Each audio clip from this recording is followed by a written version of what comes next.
terima kasih Bapak Ibu yang sudah mau waktu untuk hadir di tempat ini, di mana kami dari Pendidikan Guru Penggerak Angkatan 9 Kabupaten Mimika, saya bersama Pak Marlinus. Pertama-tama saya perkenalkan dulu, nama saya Agnes Ariyanti Rangga, calon Guru Penggerak Angkatan 9 Kabupaten Mimika, bersama Pak Marlinus Raming Membaya, calon Guru Penggerak Angkatan 9 Kabupaten Mimika. Di sini Bapak Ibu, mungkin Bapak Ibu masih bertanya-tanya ini kegiatannya apa? Belum dikasih tahu kan? Jadi di sini saya akan menjelaskan secara singkat. Di sini kita mau berbagi ya, atau sharing mengenai materi-materi yang sudah kita dapatkan di Pendidikan Guru Penggerak. Di sini materinya ini tentang budaya positif. Jadi di Pendidikan Guru Penggerak ini Bapak Ibu, setelah kita mempelajari, kemudian kita akan mempraktekkan, kemudian kita harus membagikan ke rekan-rekan guru yang lain. Jadi memang tujuannya itu untuk menggerakkan guru-guru yang lain. Di sini kita berbicara tentang budaya positif. Seperti yang Bapak Ibu sudah ketahui, budaya, yang namanya budaya itu sesuatu yang sudah biasa terjadi. Atau ada yang mau kasih pendapatnya? Apa itu budaya? Ya, betul, kebiasaan. Kebiasaan atau sesuatu yang sudah memang biasa kita lakukan sehari-hari. Di sini kita akan berbicara tentang budaya positif. Jadi kebiasaan positif yang kita lakukan di sekolah. Kemudian makna disiplin. Coba slide yang kedua Pak Marlinus. Disiplin positif dan nilai-nilai kebijakan universal. Disiplin positif. Jadi kebudayaan positif ini kita mau ciptakan dari aturan-aturan atau sesuatu yang kita sebut dengan disiplin. Waktu Ibu Glory sama Ibu Ir pernah kasih kita games yang coba itu. Jadi di sini mau dijelaskan kalau disiplin itu sebenarnya harus dari dalam diri kita sendiri. Yang bisa membuat diri kita disiplin itu diri kita sendiri. Jadi motivasi intrinsik yang di sini yang mau dipancing, bukan ekstrinsik. Terkadang kan kita menjadi disiplin itu kan karena ada motivasi dari luar atau ekstrinsik atau eksternal. Kadang kita menjadi disiplin itu karena ada hukuman. Jadi terkadang contohnya kita Bapak Ibu guru, saya takut ke sekolah terlambat karena nanti penilaian dari contoh atasan. Kalau anak murid, saya takut terlambat ke sekolah karena nanti saya dihukum. Kemudian kadang juga anak-anak saya takut tidak mengerjakan PR karena nanti saya dihukum. Itu sebenarnya semua Bapak Ibu itu adalah motivasi ekstrinsik atau motivasi dari luar, bukan motivasi intrinsik. Di sini motivasi intrinsik, kalau misalnya kita Bapak Ibu guru, kenapa kita harus datang tepat waktu ke sekolah, contoh, atau kenapa kita harus berada pada saat jam mengajar kita harus berada di kelas, itu kenapa? Jadi jangan karena ada kayak takut dinilai atasan, karena takut nanti saya dapat penilaian jelek. Jadi harus memang kita membangun motivasi dari dalam diri. Itu yang disebut dengan motivasi intrinsik. Kemudian makna disiplin.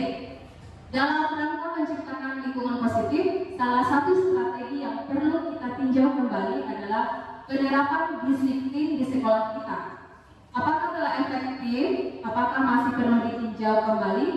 Apa sesungguhnya arti dari disiplin itu sendiri? Apa kaitannya dengan nilai kebajikan? Jadi nilai-nilai kebajikan ini adalah nilai-nilai kebaikan atau hal-hal yang bernilai baik. Kemudian kebanyakan guru sangat tertarik dengan topik pembahasan tentang disiplin. Mereka berpendapat bahwa kalau saja anak-anak bisa disiplin, pasti mereka akan bisa belajar. Para guru juga berpendapat bahwa mendisiplinkan anak-anak adalah bagian yang paling menantang dari pekerjaan mereka. Bagaimana dengan Bapak Ibu? Apakah Anda memiliki pendapat yang sama? Nah, jadi pendapat saya sama, betul. Mungkin Bapak Ibu guru di sini juga merasakan hal yang sama. Nah, pasti kita semua mau anak itu disiplin kan? Contoh disiplin dalam berpakaian. Kita kalau lihat anak bajunya di luar pasti kayak perasaan kita tidak senang. Kita kalau lihat anak-anak datang terlambat pasti kita marah-marah. Nah, jadi memang itu membuat perasaan kita tidak senang. Bagian dari mendisiplinkan anak ini memang di sekolah-sekolah itu paling susah ya, paling susah. Nah, jujur yang saya lihat juga di SMP Negeri 7 ini tiap hari ada kasus, tiap hari ada kasus ya. Karena itu anak-anak tidak disiplin. Oke, lanjut.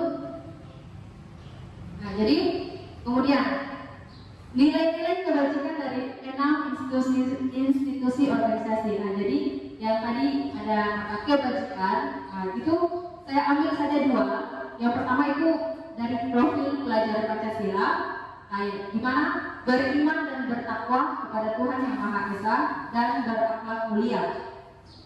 Ini semua, kenapa saya ambil profil pelajar Pancasila? Karena ini tujuan dari pendidikan kurikulum merdeka ini semua lari nanti ke sini, profil pelajar Pancasila. Nah, jadi yang kita mau ciptakan dari pendidikan kita di sekolah, itu kita mau mengeluarkan output atau siswa yang memiliki karakter yang pertama, beriman dan bertakwa kepada Tuhan Yang Maha Esa dan berakhlak mulia. Kemudian yang kedua, mandiri. Kemudian ketiga, bernalar kritis. Keempat, berkebinekaan global, bergotong royong dan kreatif. Nah, ini semua nilai-nilai kebajikan. Kemudian 9 pilar, menurut 9 pilar karakter, nilai-nilai kebajikan itu adalah cinta Tuhan dan segenap ciptaannya, kemudian kemandirian dan tanggung jawab, kejujuran, amanah, diplomatis, hormat dan santun, dermawan, suka menolong dan gotong royong, percaya diri, kreatif, bekerja keras, kepemimpinan, dan keadilan, baik dan rendah hati. Nah, ini semua adalah nilai-nilai kebajikan. Coba berikutnya. Nah, sekarang coba Bapak Ibu bandingkan dengan nilai-nilai kebajikan atau prinsip-prinsip yang Anda miliki di sekolah Anda. Nah, jadi coba kita bandingkan. Jadi prinsip-prinsip kira-kira yang sudah kita miliki di Negeri 7 ini. Nah, adakah satu perbedaan atau persamaan? Adakah satu perbedaan?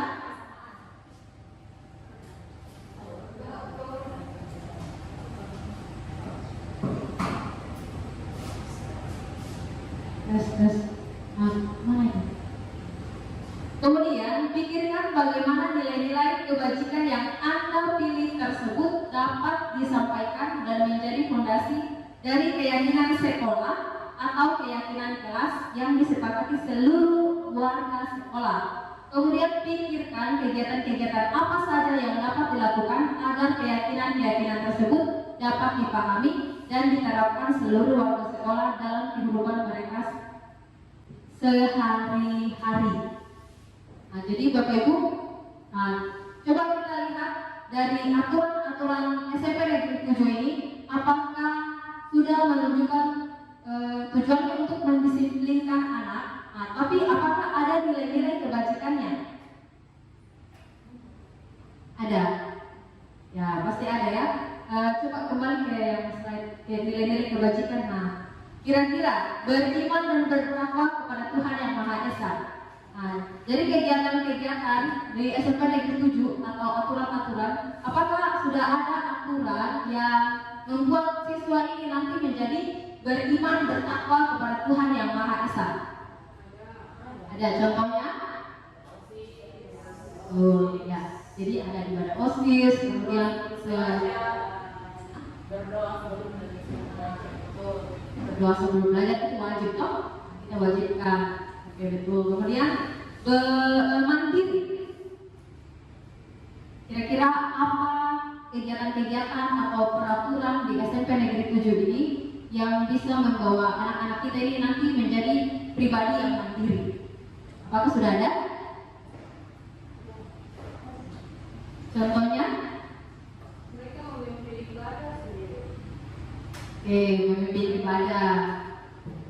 Belajar mengajar mereka mandiri.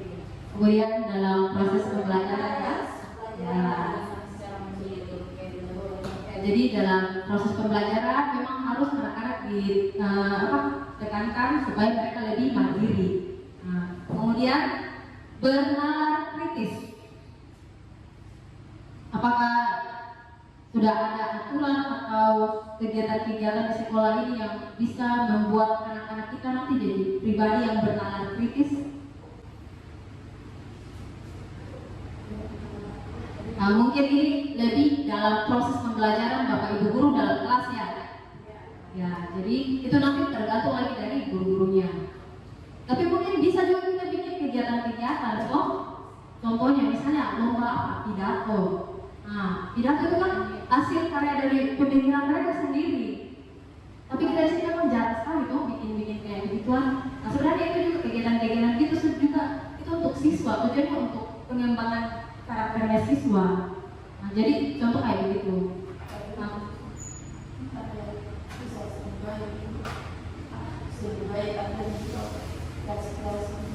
Ya, itu kebinekaan, kemudian berkebinekaan global. Ya, ini masuk tadi yang Ibu Suri bilang yang bikin pentas tenis. Kemudian ya berkebinekaan global. Kemudian bergotong royong. Sudah ada banyak ya. Jadi anak-anak sering kita suruh bekerja sama.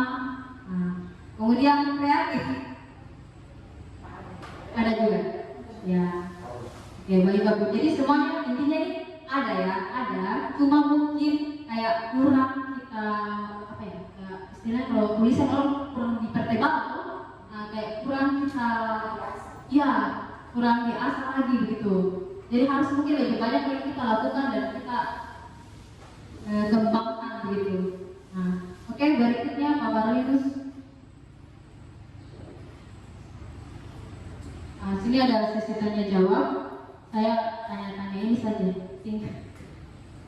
Apakah sebagai seorang pendidik saat Anda perlu hadir di suatu pelatihan motif?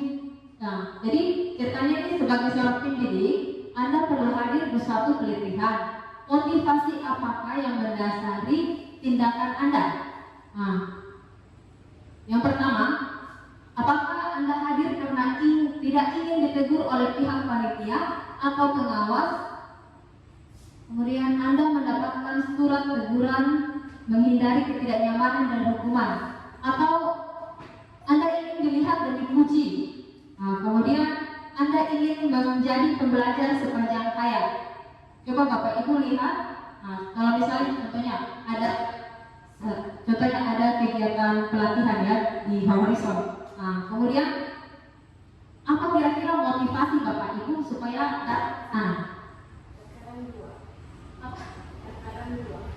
dua? Ya. Ada di pertama dan ketiga. Pertama dan ketiga. Ya. Kalau Pak Vera? Pertama dan ketiga. Ibu Suri? Sama. Ibu Teti? Sama semua ini kayaknya. Sama. Oke, baik. Betul ya. Jujur saya juga sebenarnya begitu. Jadi pertama itu kadang pasti kita kayak merasa saya malu tuh kalau terlambat. Aku ditegur. Kemudian yang ketiga, ingin menjadi pembelajar sepanjang hayat. Jadi di sini motivasi sebenarnya yang paling dibutuhkan dari seorang, maksudnya dari kita pendidik maupun itu siswa, itu sebenarnya motivasi yang modelnya yang ketiga ini. Jadi kita ingin menjadi pembelajar sepanjang hayat, menjadi orang yang berusaha dan bertanggung jawab, serta menghargai diri sendiri sebagai teladan bagi murid-murid, guru-guru, serta lingkungan. Karena Anda percaya tindakan Anda sebagaimana memimpin pembelajaran akan jadi panutan oleh lingkungan Anda. Nah, jadi kita menghargai nilai-nilai kebajikan diri sendiri. Nah, jadi ini yang sebenarnya diharapkan ada pada setiap diri kita, Bapak Ibu guru. Jadi kita memang sungguh-sungguh memang saat kita menjalani profesi guru ini, kita memang ada yang dibilang kayak niat, memang betul-betul niat dan dalam hati mau menjadi seorang pendidik. Nah, jadi ini yang betul-betul diharapkan. Jadi saat kita memiliki motivasi yang nomor 3 ini, nah, kita ingin menjadi pembelajar sepanjang hayat, itu pasti kita tidak akan tenang berada di yang namanya zona nyaman. Terkadang kita kan kalau sudah mendapat semua, sudah cukup, sudah enak kok begini saja terus. Nah, tiap hari ada ini kok, nggak usah ada pemasukan. Nah, jadi kita di zona nyaman, tapi kita tidak mau mengembangkan potensi-potensi yang ada dalam dirinya kita. Nah, jadi itu yang dimaksud dengan zona nyaman. Nah, kalau kita menjadi guru yang menjadi pembelajar sepanjang hayat, itu kita pasti akan termotivasi untuk menjadi lebih baik. Kemudian kita juga selalu reflektif. Nah, jadi terkadang itu mungkin kita sudah mengajar itu berpuluh-puluhan tahun atau bertahun-tahun, tapi kita nggak pernah reflektif. Apakah pembelajaran yang saya berikan ini anak-anak senang? Apakah pembelajaran yang saya berikan ini kayak gampang diserap oleh anak-anak?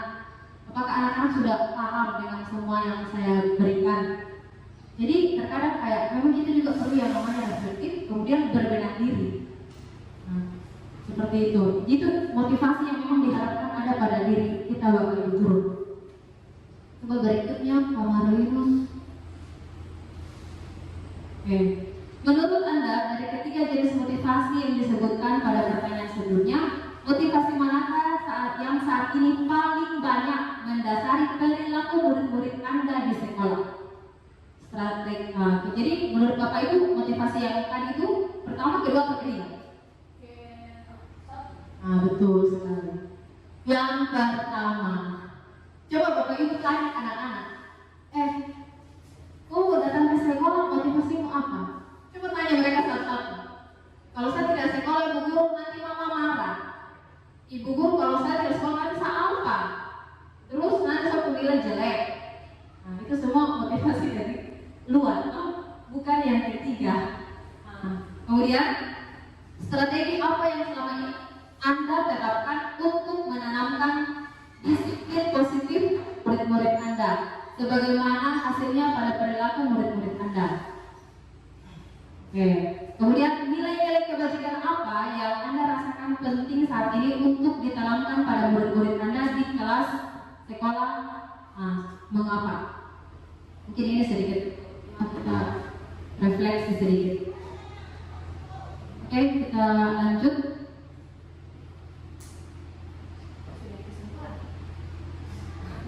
Jadi standar pendidikan dalam rangka menciptakan lingkungan yang positif, maka setiap warga sekolah dan pemangku kepentingan perlu saling mendukung, menghayati dan menerapkan nilai-nilai kebajikan yang telah disepakati bersama untuk dapat menerapkan tujuan mulia tersebut. Maka seorang pemimpin pembelajaran perlu berjiwa kepemimpinan sehingga dapat mengembangkan sekolah dengan baik agar terwujud suatu budaya sekolah yang positif sesuai dengan standar kompetensi pengelolaan yang telah ditetapkan. Tujuan mulia dari penerapan disiplin positif adalah agar terbentuk murid-murid yang berkarakter, berdisiplin, santun, jujur, peduli, bertanggung jawab, dan merupakan pembelajar sepanjang hayat sesuai dengan standar kompetensi lulusan yang diharapkan. Jadi Bapak Ibu, kita sudah bicara tentang disiplin-disiplin dari tadi. Jadi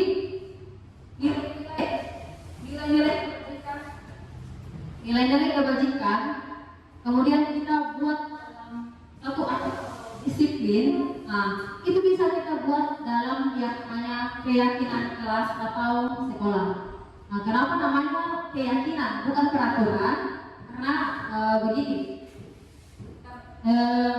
yang namanya peraturan itu kayak mengatur kan, mengatur. Contohnya, semua warga yang membawa motor wajib memakai helm. Oke, peraturannya. Nah, itu peraturan. Kemudian kalau yang namanya keyakinan, nah, keyakinan itu kita jadi sadar kenapa saya harus memakai helm. Kalau misalnya yang pertama itu saya mau pakai helm karena takut nanti ditilang polisi. Nah, kalau yang namanya keyakinan kita tahu, oh kalau saya tidak pakai helm nanti bahaya. Siapa tahu nanti saya jatuh atau saya kenapa-napa di jalan. Nah, jadi seperti itu. Sesuatu memang yang kita yakini. Nah, ini semuanya nanti berdasarkan dengan nilai-nilai kebajikan tadi. Jadi memang di setiap kelas itu harus kita buat yang namanya keyakinan kelas. Kemudian sekolah juga harus ada keyakinan sekolahnya. Berdasarkan dengan nilai-nilai kebajikan, kemudian kita tahu output dari SMP Negeri 7 ini apa. Anak-anak yang kita mau bentuk itu karakternya bagaimana. Nah, itu nanti bisa kita buat di visi misi yang kemarin sudah kita buat di lab ya situ. Nah, oke. Selanjutnya 5 kebutuhan dasar manusia. Nah, jadi saat kita sudah buat keyakinan Bapak Ibu, kita sudah buat keyakinan kelas, pasti masih ada saja anak-anak yang bertingkah ataupun kadang melanggar.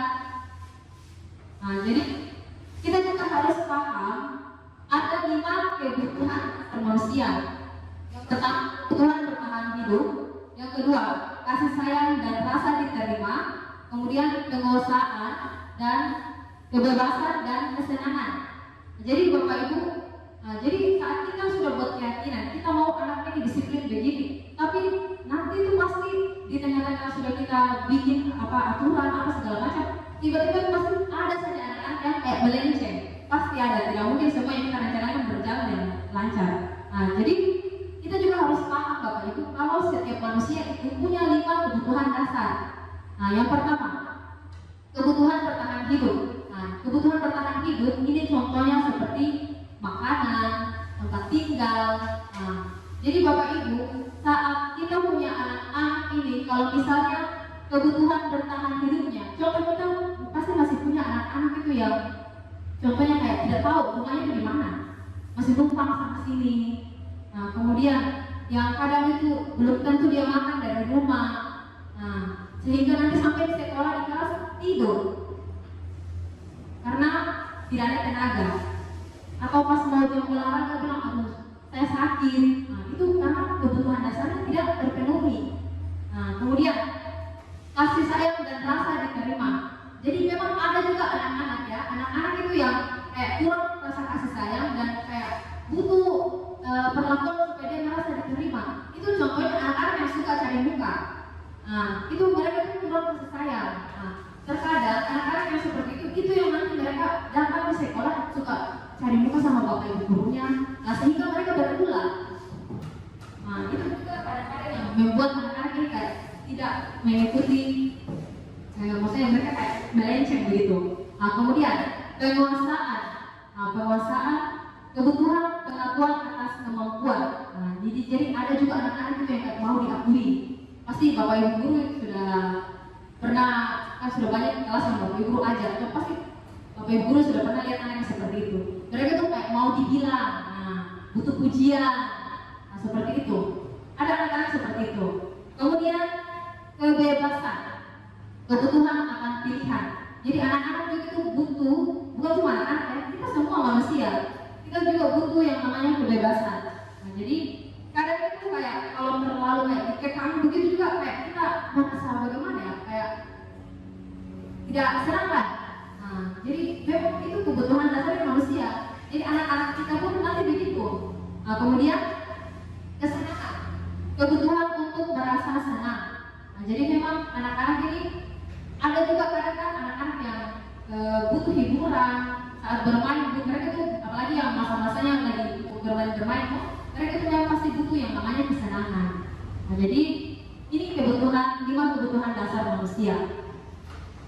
Yang perlu kita pahami ya, yang perlu kita pahami supaya kita bisa pahami, oh anak-anak saya ini kayaknya ada kebutuhan dasar apa kira-kira yang tidak terpenuhi di dia sehingga dia melakukan tindakan itu. Nah, oke, boleh itu. Ini mungkin Pak Marli di restitusi 5 posisi kontrol ya. Materi selanjutnya saya serahkan kepada Pak Marlius.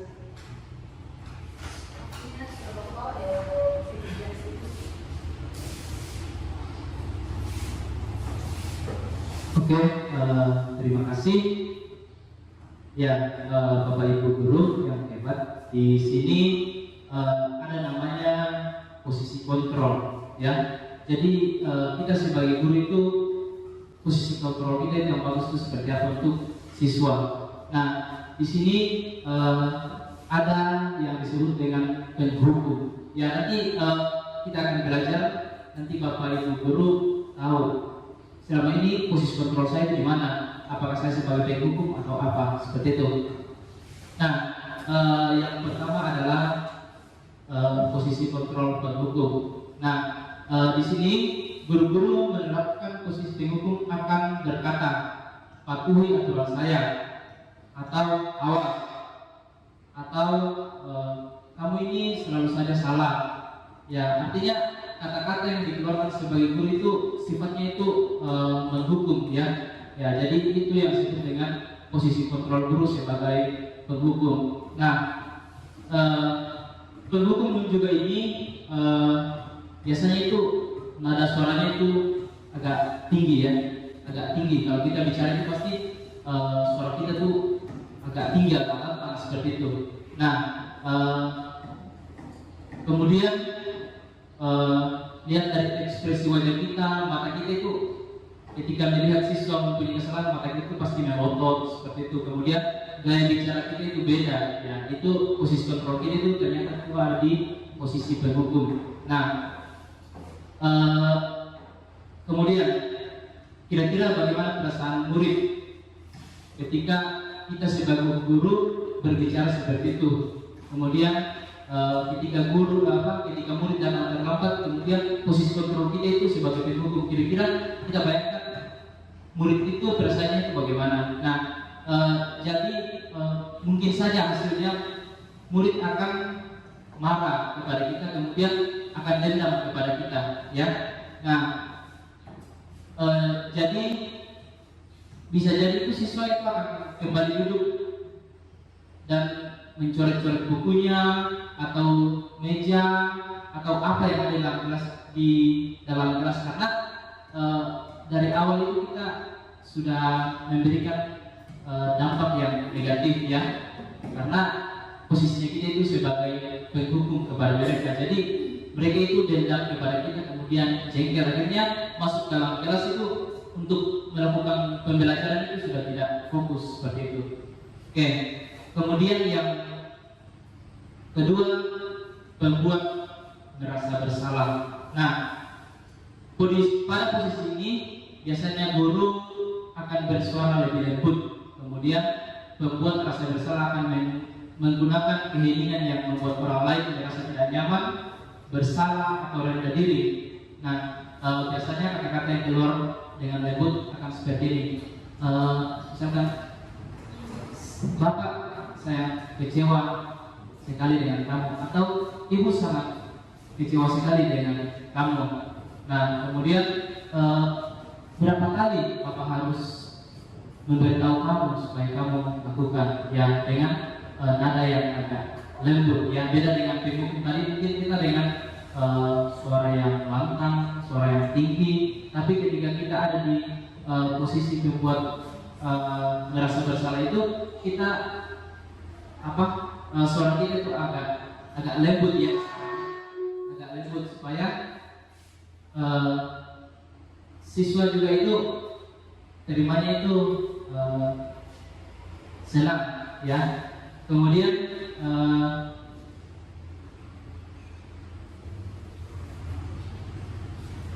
dan ketika kita melakukan posisi ini, murid itu akan memiliki penilaian diri yang buruk tentang diri mereka. Kemudian mereka akan merasa bersalah dan juga merasa tidak berharga ya kalau kita ada di posisi kontrol ini. Nah, di posisi kontrol pembuat merasa bersalah ini biasanya itu seperti yang saya sampaikan tadi bahwa nada suara kita itu akan halus, kemudian terlihat juga dari bahasa tubuh kita ya. Kalau tadi kita membuat merasa bersalah itu suara kita itu lantang ya, kemudian dari gerak-gerik tubuh kita, kemudian dari tatapan kita itu beda dengan membuat merasa bersalah ya. Nah, kira-kira hasilnya bagaimana terhadap murid ketika kita ada di posisi kontrol membuat merasa bersalah? Nah, hasilnya itu kemungkinan ya, murid akan merasa bersalah, kemudian merasa kecewa terhadap ibu atau bapak guru, dan murid akan merasa menjadi orang yang gagal dan tidak sanggup membahagiakan orang lain ya. Jadi ketika kita sebagai guru yang ada di posisi ini, itulah perasaan murid ya, kemungkinan itulah perasaan murid ketika kita ada di posisi kontrol merasa bersalah. Kemudian posisi yang ketiga adalah sebagai teman ya. Sebagai teman ini tentunya Bapak Ibu guru pasti sering lakukan ya di kelas dengan siswa atau murid. Nah, di posisi teman ini guru berada di posisi teman menggunakan hubungan baik dan hampir dan humor untuk mempengaruhi seseorang, dan mereka akan berkata, ayo bantulah demi Bapak ya, atau ayo ingat tidak bantuan Bapak selama ini. Nah,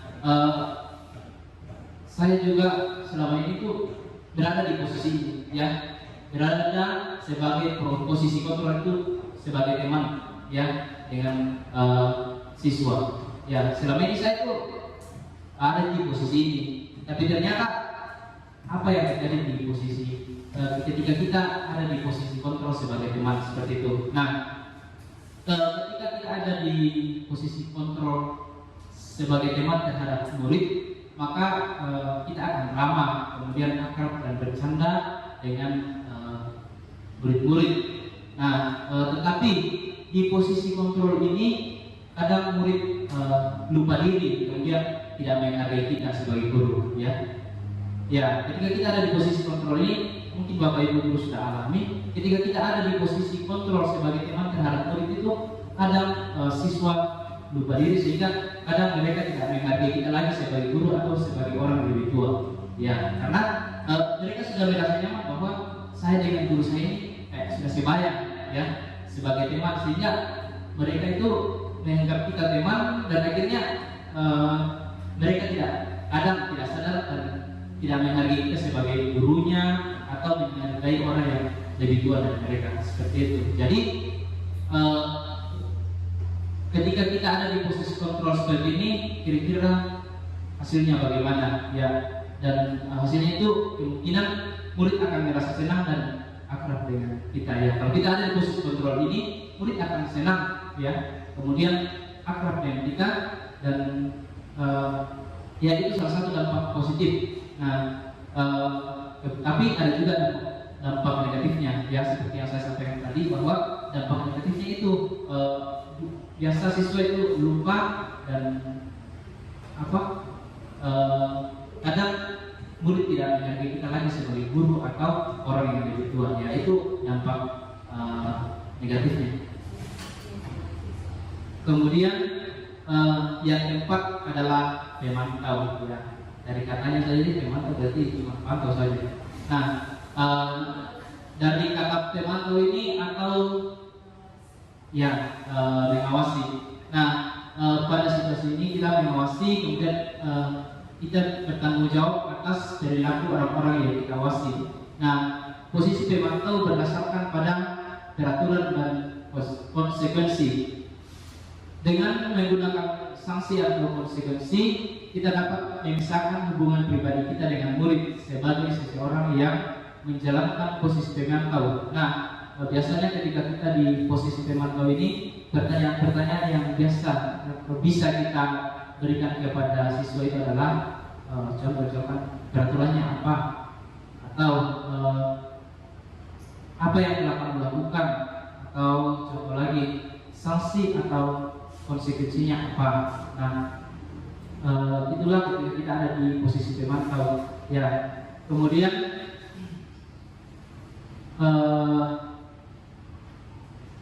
ketika kita ada di posisi pemantau ini, gaya bicara kita itu ya biasa-biasa saja, datar. Ya, beda dengan tadi ada yang nada bicaranya itu tinggi, ada nada bicaranya lembut, tapi ketika kita ada di pemantau itu ya datar-datar saja seperti itu. Nah, kemudian posisi tubuh kita juga itu ya formal atau biasa seperti itu. Kemudian hasilnya bagaimana? Ya, ketika kita ada di posisi kontrol pemantau, maka murid akan memahami konsekuensi yang harus dijalankan karena telah melanggar salah satu peraturan sekolah. Kemudian guru tidak menunjukkan suatu emosi yang berlebihan, menjadi marah atau membuat murid merasa bersalah, dan murid tetap tidak nyaman, yaitu dengan harus tinggal kelas pada waktu jam istirahat dan mengerjakan tugas. Kemudian guru tetap harus memantau murid pada saat mengerjakan tugas di jam istirahat karena murid tidak bisa ditinggal seorang diri. Jadi hasilnya ini positifnya di sini adalah guru itu tidak tidak menunjukkan sikap yang emosi, kemudian tidak membuat siswa itu merasa bersalah, ya, karena ada di posisi yang normal, katakanlah saja. Kemudian yang terakhir adalah sebagai manajer, ya. Nah, posisi manajer ini adalah posisi di mana guru berbuat sesuatu bersama dengan murid, mempersilahkan murid mempertanggungjawabkan perilakunya, mendukung murid agar dapat menemukan solusi atas permasalahannya sendiri. Seorang manajer telah memiliki keterampilan di posisi teman maupun pemantau, dan dengan demikian bisa jadi di waktu-waktu tertentu kembali kepada kedua posisi tersebut bila diperlukan. Nah, sebenarnya manajer ini hampir beda tipis dengan yang posisi kontrol yang ketiga tadi, ya, sebagai teman, ya, beda tipis. Tapi di posisi manajer ini, ketika kita ada di posisi manajer, kalau tadi itu siswa itu kadang tidak menghargai kita sebagai guru, ya, karena terlalu asik. Nah, tapi ketika kita ada di posisi manajer ini, kita tetap berbaur dengan murid, ya. Kita tetap berbaur dengan murid, kita tetap bercanda gurau dengan murid, tetapi kita memposisikan diri kita sebagai manajer. Nah, sehingga sisi positifnya di sini adalah walaupun kita sering bercanda gurau dengan murid, sering bersama-sama dengan murid, tapi murid akan tetap menghargai kita sebagai guru atau menghargai kita sebagai orang yang lebih tua daripada mereka. Ya, jadi setelah kita mempelajari 5 posisi kontrol ini, kira-kira Bapak Ibu guru selama ini ada di posisi berapa? Ya. Ada di posisi apa? Apa sebagai penghukum, kemudian sebagai pembuat merasa bersalah, sebagai teman, kemudian sebagai manajer, atau sebagai pemantau? Iya. Kadang-kadang ya, berarti kadang-kadang jadi penghukum, kadang-kadang jadi teman, kemudian kadang-kadang juga jadi pemantau. Kemudian ada yang sudah ada di posisi kelima ini sebagai manajer. Sudah ada posisi kelima ini manajer. Ya, kalau menurut saya ternyata kita harus ada di posisi ini, ya, sebagai manajer. Sebagai manajer terhadap murid, ya. Nah, pada posisi manajer ini kita sebagai guru itu harus tulus ya, dan tidak perlu marah dan tidak perlu meninggikan suara, apalagi menunjuk jari kepada murid. Kemudian berkacak pinggang atau bersikap seolah-olah menyesal, kemudian tampak sedih sekali akan perbuatan murid ataupun bersenda guru menampakkan diri sebagai teman murid. Nah, fokus ada pada murid, bukan untuk membahagiakan guru atau orang tua.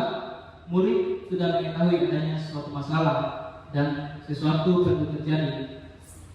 Bila guru mengambil posisi pemantau, guru akan melihat apa konsekuensinya, apa peraturannya.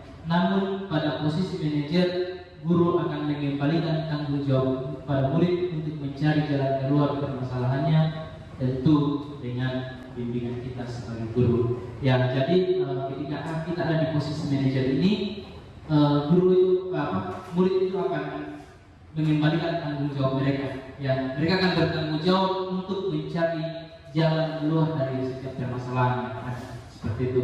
Nah, masih di materi kita tadi itu tentang posisi kontrol kita sebagai guru, ya ada 5. Kemudian ada lagi materi yang satu yang namanya segitiga restitusi. Nah, ada yang pernah dengar segitiga restitusi? Ada yang pernah dengar segitiga restitusi? Ya, mungkin selama ini kita cuma dengar segitiga sama kaki, segitiga siku-siku, ya segitiga sempana, ya atau segitiga apa? Ya. Nah, ternyata di dunia pendidikan itu ada yang namanya segitiga restitusi. Ya, saya juga mendapatkan segitiga restitusi ini di CGP. Ya, mungkin selama ini kita sudah lakukan, tapi kita tidak tahu ternyata ini adalah yang namanya adalah segitiga restitusi. Ya, nah saya akan tampilkan dulu segitiga restitusi seperti apa. Ya, ini gambarannya seperti ini yang disebut dengan segitiga restitusi. Ya, ada 3, yaitu menstabilkan identitas, kemudian validasi tindakan yang salah, dan menanyakan keyakinan. Nah, Bapak Ibu guru, kita harus tahu dulu apa itu restitusi. Ya, apa itu restitusi? Nah, restitusi adalah proses menciptakan kondisi bagi murid untuk memperbaiki kesalahan mereka sehingga mereka lebih kuat dan bisa kembali kepada kelompok mereka dengan karakter yang lebih kuat. Ya, biasanya selama ini kalau kita guru, kita panggil murid itu, biasanya kalau kita panggil itu mereka bukan kembali menjadi pribadi yang kuat, tapi bisa jadi mereka mendekat kepada kita. Ya, nah ternyata ada yang cara yang namanya segitiga restitusi dalam menyelesaikan permasalahan siswa. Ya, nah segitiga restitusi ini membantu murid menjadi lebih memiliki tujuan, kemudian disiplin positif dan memulihkan dirinya setelah berbuat salah. Ya, jadi segitiga restitusi ini tujuannya bukan untuk menghakimi murid, tapi di sini bagaimana caranya supaya ketika siswa itu melakukan kesalahan, mereka bisa kembali dengan karakter yang lebih kuat dan mereka bisa kembali ke kelompoknya dengan karakter yang lebih kuat. Ya, seperti itu. Nah, dalam segitiga restitusi ini ada 3, ya, ada 3 langkah dalam melaksanakan segitiga restitusi. Nah, yang pertama tadi itu kita boleh lihat di gambar. Pertama, menstabilkan identitas. Nah, apa itu menstabilkan identitas?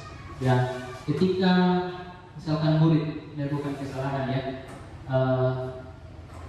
kita panggil mereka, kita tidak langsung, kenapa kamu berbuat salah seperti ini? Kenapa kamu melakukan seperti itu? Atau kita memberikan kata-kata yang membuat mereka kayak dendam kepada kita. Tapi kita stabilkan dulu si murid ini, ya, dengan cara ada beberapa yang bisa kita katakan kepada murid, ya, mungkin seperti ini. Semua orang itu pasti semua melakukan kesalahan, atau bapak guru juga pernah melakukan kesalahan. Jadi kita stabilkan dulu, ya.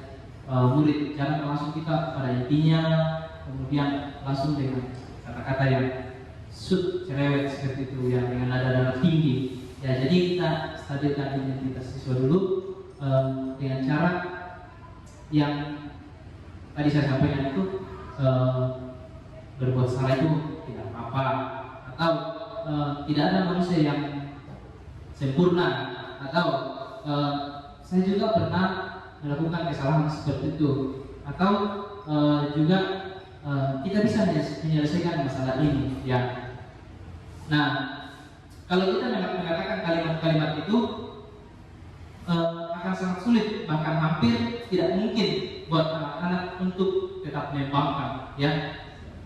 Kita yakini bahwa ketika kita mengeluarkan kata-kata itu di awal, murid tidak akan membangkang kepada kita. Ya, mungkin mereka akan, istilahnya namanya tadi menstabilkan, yang mungkin, aduh saya pagi lagi, saya ini sudah berapi-api emosi. Tapi ketika kita tanyakan seperti itu, mereka akan kembali stabil, ya, dan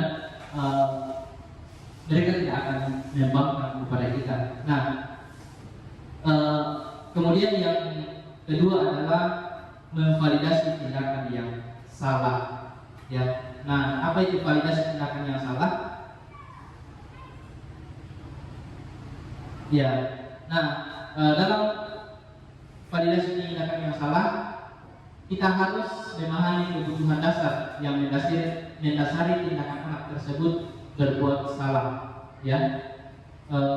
Kita tanyakan kepada murid apa yang membuat mereka melakukan hal itu. Nah, jadi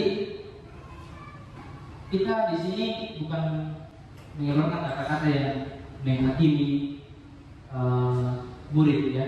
Kita tidak mengeluarkan kata-kata bagaimana supaya seolah-olah murid itu merasa dihakimi, tetapi kita bisa memberikan kata-kata yang contoh, yang saya kasih contoh satu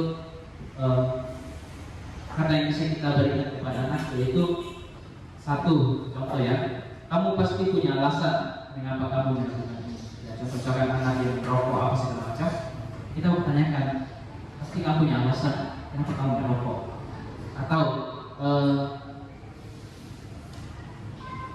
padahal kamu bisa melakukan hal yang lain selain tadi merokok ini, ya. Jadi kita validasi tindakan mereka, sebenarnya apa yang mendasari mereka sehingga mereka berbuat itu, ya. Contoh tadi merokok, kita bisa tanyakan kenapa kamu, apa yang mendasari sehingga kamu melakukan hal ini, ya. Atau juga bisa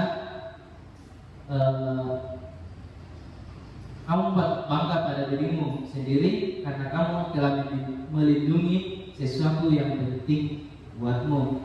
Kemudian bisa juga contohnya, kamu boleh mempertahankan sikap itu, tapi kamu harus menambahkan sikap yang baru, ya. Nah,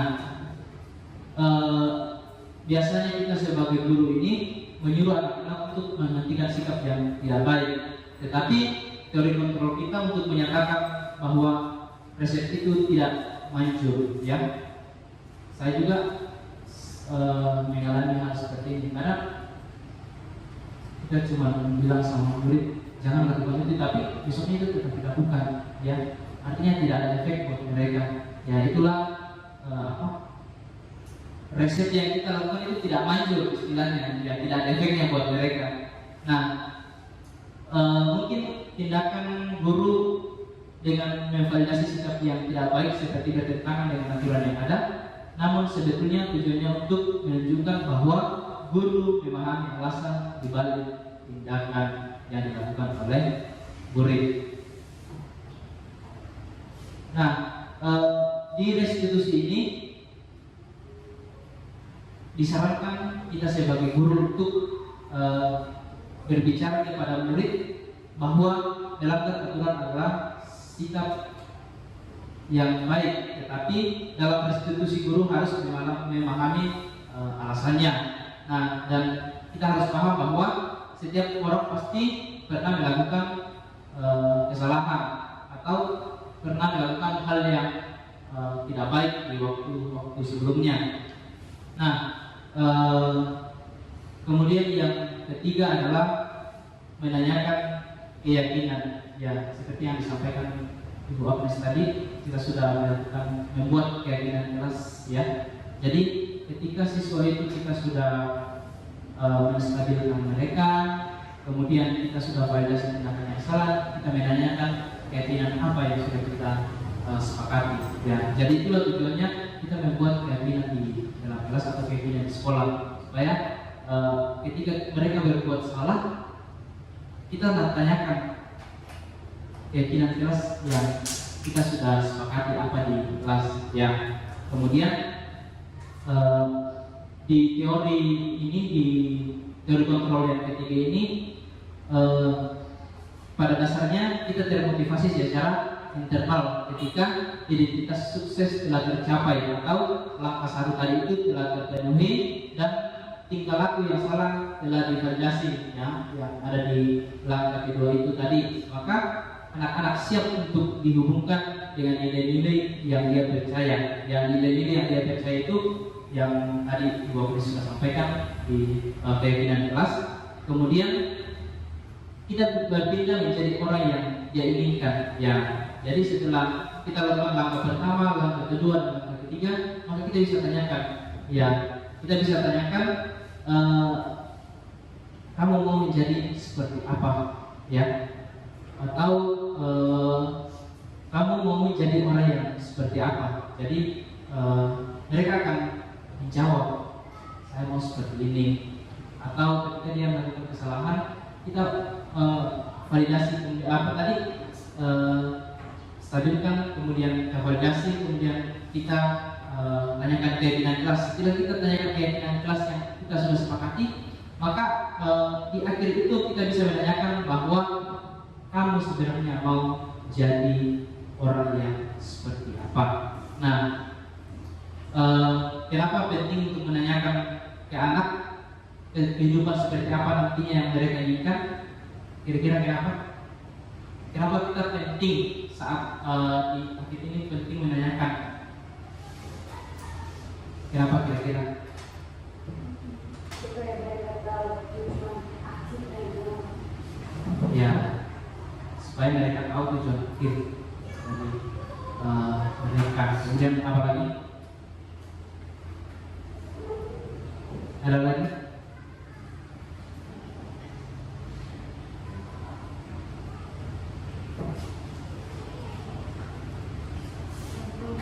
Ya, supaya mereka paling tidak bisa melihat gambaran masa depannya. Ya, tetapi setelah kita menanyakan tujuan mereka atau menanyakan dia mau jadi seperti apa, kita bisa memberikan gambaran dirinya di masa depan.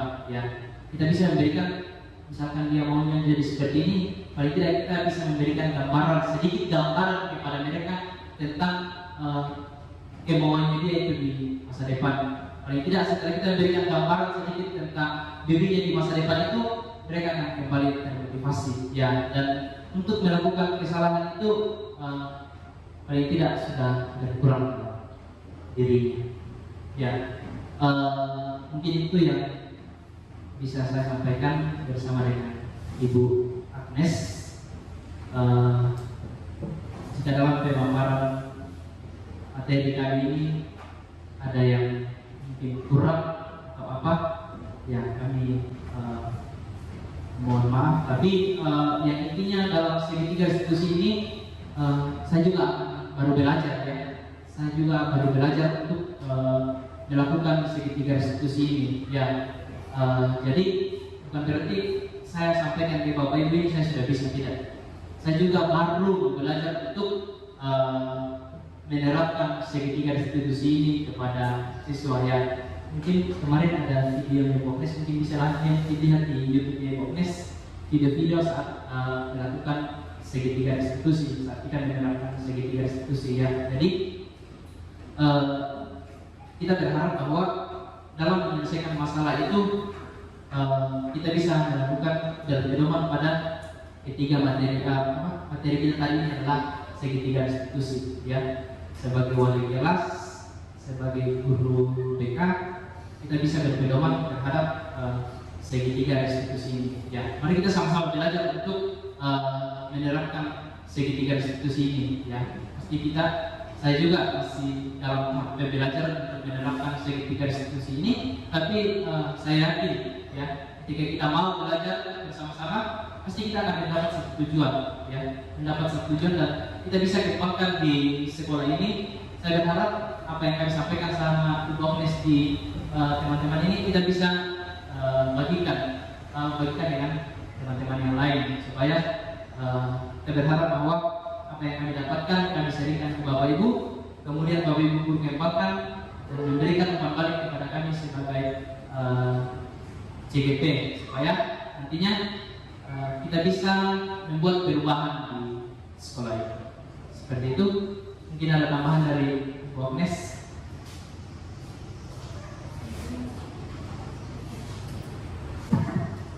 Ya, jadi baik. Jadi kalau tambahkan saya sedikit, betul ya yang disampaikan oleh Pak Martinus tadi. Jadi ini materi juga kami berdapat ya saat mengikuti pendidikan guru penggerak. Nah, kemudian kami di sini memang ditugaskan untuk berbagi ke guru-guru yang lain. Sebenarnya lebih bagus kalau banyak guru kan, karena ini untuk membangun budaya positif itu tadi. Nah, kemudian dari kemarin waktu kami ada diskusi juga sama sekolah-sekolah lain, kami kan setiap ini pasti ada diskusinya. Nah, di situ banyak sekali guru-guru yang kayak bilang, aduh, segitiga restitusi mau terapkan di Papua itu cocok. Nah, kayak gitu kan. Memang ya, karena kalau dilihat dari karakter lingkungan itu kayak berbeda kan sama kalau kayak di Sulawesi, di Jawa, kan memang kayak Batak itu karakternya anak-anak agak berbeda. Tapi Bapak Ibu di sini yang perlu ditekankan itu budaya ini, namanya budaya tuh Bapak Ibu. Nah, karena mungkin karena kita di timur ini budaya memang keras, toh anak-anak udah terbiasa dengan watak-watak yang keras, itu kan budaya. Nah, di sini kita juga mau bentuk satu budaya positif. Nah, jadi namanya budaya itu kebiasaan. Jadi tidak ada salahnya kalau kita mulai dulu, toh kita mulai sendiri dulu. Kita mulai dari diri kita sendiri. Nah, kita mulai biasakan, terbiasa. Nah, lama-lama akan menjadi satu budaya. Memang yang namanya budaya itu Bapak Ibu tidak langsung kayak misalnya saya bikin aturan, contoh, saya bikin aturan, ini langsung semuanya anak-anak mau ikuti. Tidak begitu. Pasti yang namanya budaya itu harus diulang, kemudian menjadi sebuah kebiasaan. Akan terbentuk satu budaya positif. Nah, itu tadi termasuk ini yang budaya segitiga restitusi ini. Ini termasuk salah satu cara untuk menyelesaikan masalah yang terjadi pada siswa. Mungkin memang kalau kita lihat ini kita terapkan di sini mana mungkin anak-anak sini kan kepala batu. Nah, mana mereka mendengar kasus ini selebih mereka. Nah, jadi tidak ada salahnya kita mencoba, Bapak Ibu. Kita mencoba. Kemudian kita biasakan, siapa tahu ada perubahan kan, tidak masalah. Nah, jadi itu saja sedikit tambahan dari saya. Ya, terima kasih. Mungkin ada yang mau bertanya mungkin, siapa tahu ada yang mau bertanya. ada masukan. Ada masukan. Kita perbaiki sampai depan. Paling tidak ada umpan balik lah sedikit dari teman-teman satu kan orang yang kembali buat kami. Oh, Ibu ini kayaknya bicara tadi. Oh iya tadi sudah.